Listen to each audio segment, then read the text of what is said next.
when there's some gathering of people and we say, well, this is a great day, what a wonderful picnic or whatever it is we're having, it's a pity somebody didn't bring a camera. It should have been photographed. Now, do you see that in this whole thing, there is both a gain and a loss?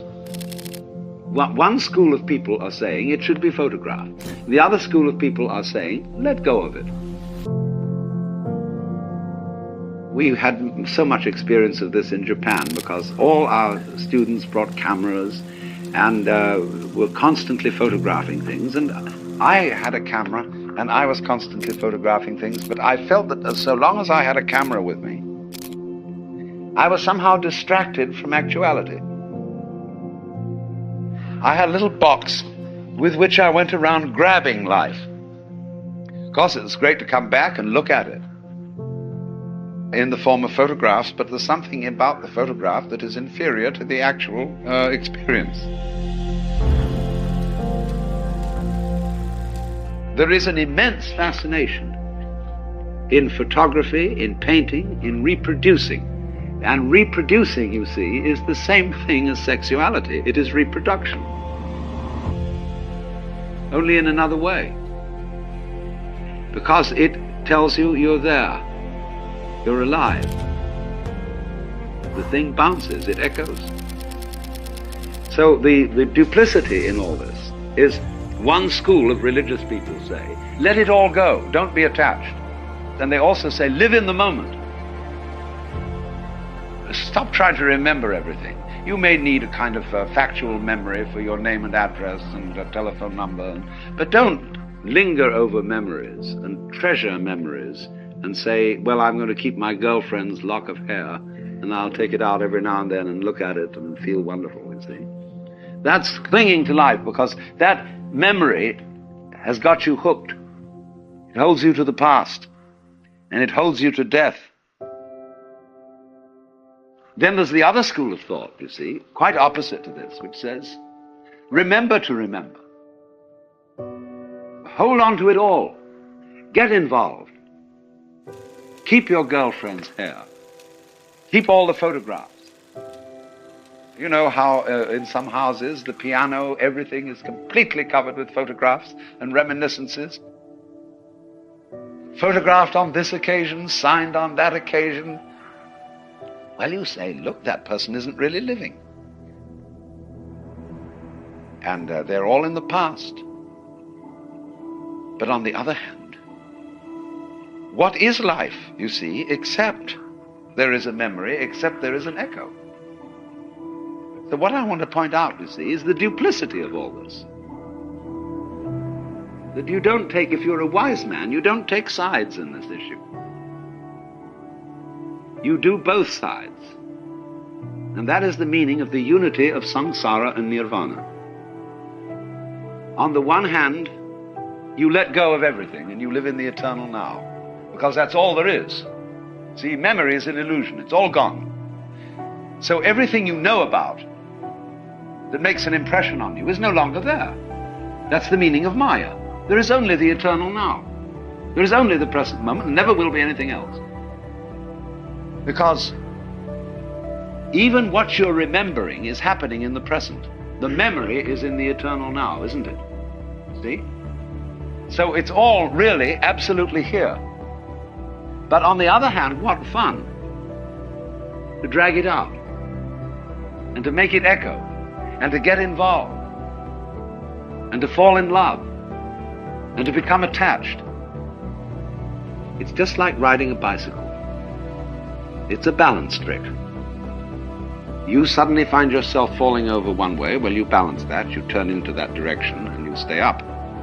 And so in the same way, when you find yourself becoming too attached to life, you correct that with the realization that there is nothing except the eternal now. Then when you feel that's all right now, you see, you're safe again, once more you go and get attached. Or you get involved, you get concerned about some enterprise, social, political, amorous, scholarly, artistic, whatever it is, you get involved.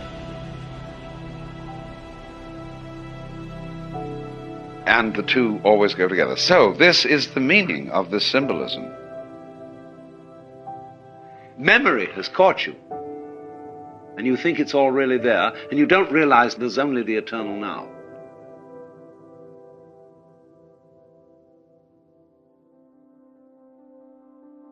And you need to know that in order not to get quite lost.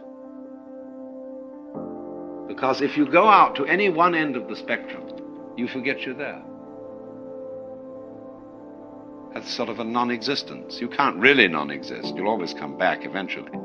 But if you get one extreme too much, you don't know you're there.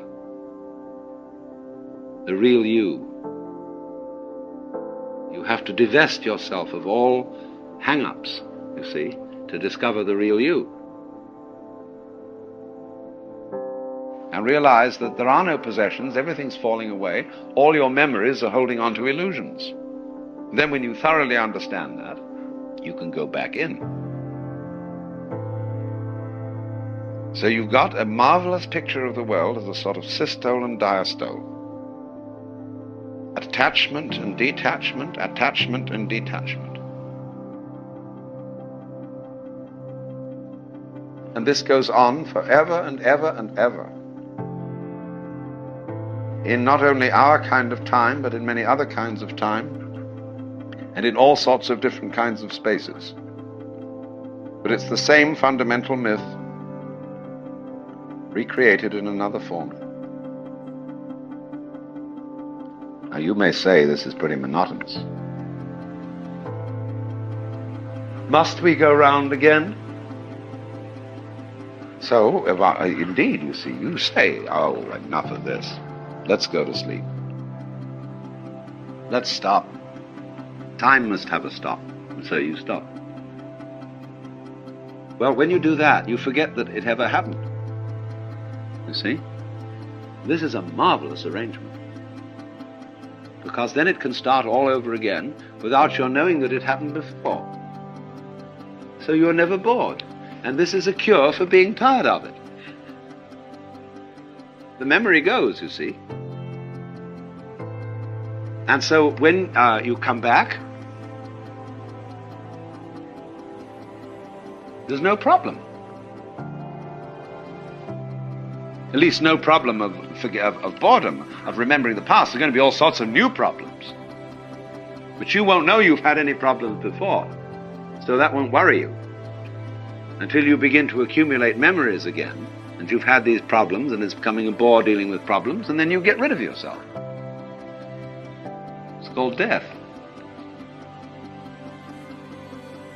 It's a beautiful arrangement for keeping everything young and new, and for keeping the universe running without getting tired of itself. And that's the definition of keeping on. See, memory, remember, creates the future as well as the past. You wouldn't know you were going to have anything happen tomorrow unless something had happened yesterday. You figure because the sun rose yesterday and yesterday and yesterday that it will arise again tomorrow.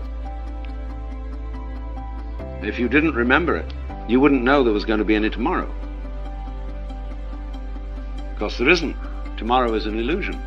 So is yesterday. Simply isn't here. Where is it? Bring me tomorrow's newspaper.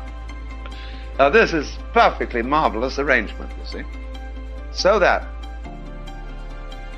you may feel, as you think these things over, that you are almost on the verge of going mad.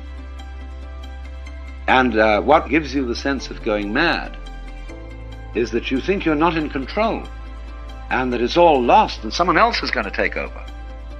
Or something else is going to take over. Well, of course it has to. Because, like you say, when you've driven long enough in the car, you say to your wife, will you drive for a while, please? You want relief. Or something else has to take over. But it's all you.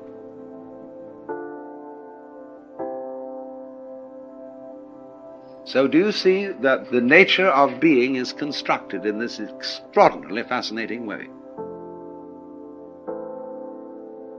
It constantly renews itself and therefore is worth going on by eternal forgetting and getting rid of itself.